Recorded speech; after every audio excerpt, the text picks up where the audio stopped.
عاجبك اقعدوا صلحوا مع بعض. وصلتوا لاخر 3 وفرات الاسبوع اتطلقوا. طبعا الرساله مش للزوجه بس، الرساله للزوجه والزوج. هنعيش مع بعض في اليوم ده اهلا وسهلا. هنقدر نصلح اهلا وسهلا بنرجع تاني. لكن انت تكوني او هو يكوني دي حاجه غير دينيه وغير اخلاقيه، والحل بتاعها سهل جدا الانتصار وكل واحد يبقى حلو جديد. انا وصلت لك صح؟ كلمنا بقى عن حاجه بجد.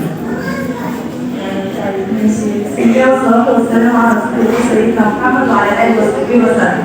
أنا بشكر أستاذة فاطمة وأستاذ محمد إن أنا شاركت معاكم النهارده، وبشكر كل الحضور الموجودين والأطفال المبدعين.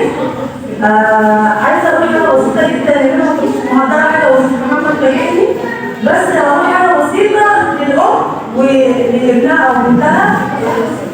في ناس كتير جدا غايبة عنها حكاية الصدقات، ويعني بيبقى معاها فلوس قليله وبتخاف تطلع صدقه، بتقول اصل انا معيش، اصل انا مش هيكفي، لا طلعوا صدقه وان شاء الله ربنا هيبارك في رزقك ولا ينقص منها صدقه ابدا. ويقول حتى لو معاك 10 جنيه طلع منها 2 جنيه، طلع منها 3 جنيه، عرفيه ان ربنا هيعوضك ويرزقك بالخير. وانت لو عامله اكل انت البركه طبعا، نرجع حاجات زمان عشان يروح البركه في بيوتنا جميعا.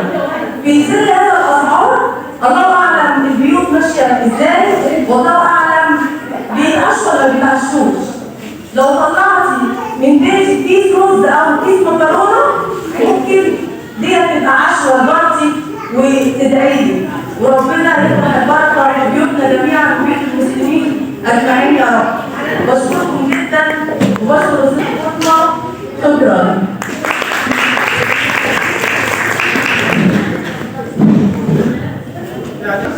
وانا عايز معلومتي يوصل في دقيقتين. موضوع الصدقه ده جميل جدا. الصدقه بتشفي الامراض. محدش بيقول ازاي، هو حاجه بتاعت ربنا. الصدقه بتحافظ على الاولاد. مع نية الصدقه، نية الصدقه يا جماعه مهمه جدا. يعني انا بتصدق علشان ربنا يحافظ على صحتي يبقى انا كده واقف في الاتجاه ده. بتصدق عشان ربنا يحافظ على اولادي انا واقف في الاتجاه ده. بتصدق عشان ربنا يزود لي رزقي انا بدعو ربنا بالصدقه. صح كده؟ دورتيني بس ما تجيش يعني علشان لسه عندك حاجه حلوه كده. ربنا يعينك كده وانت